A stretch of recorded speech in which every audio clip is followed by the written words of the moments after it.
Tom Drummond, managing partner at the San Francisco-based venture capital firm Heavybit, was feeling mildly anxious about the state of the world.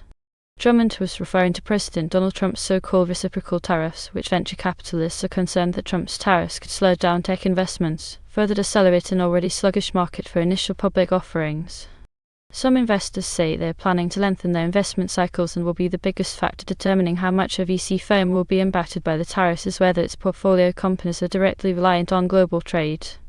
If you're looking at a portfolio of industries that rely substantially on cross-border, Siegler says that if the tariffs remain in place, he believes VC firms are going to distance themselves even further from basically all hardware startups. He adds that some investment funds have stayed away from hardware for a long time. Chip Hazard, a Boston-based general partner and co-founder of Flybridge Capital, recently sent out an email to over 400 startup company founders urging them not to panic. Hazard encouraged startup founders to think through the risks and opportunities the tariffs. Venture firm Precursor has stakes in several e-commerce startups that could be heavily impacted by Trump's tariffs.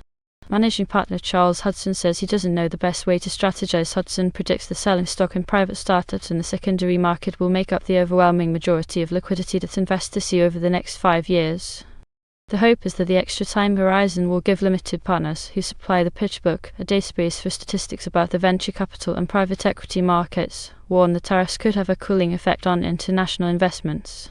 In the first quarter of this year, prior to Trump's official tariff announcements, there were 176 initial public offerings in the US last year compared to 127 in 2023 and 90 in 2022.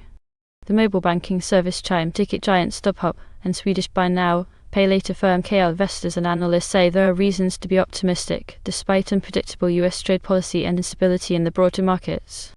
Industries like AI, defense tech, and security could now be ripe for investment. American companies continue to receive the lion's share of global investment in AI. OpenAI and Anthropic alone have announced investments totaling more than $43 billion this quarter.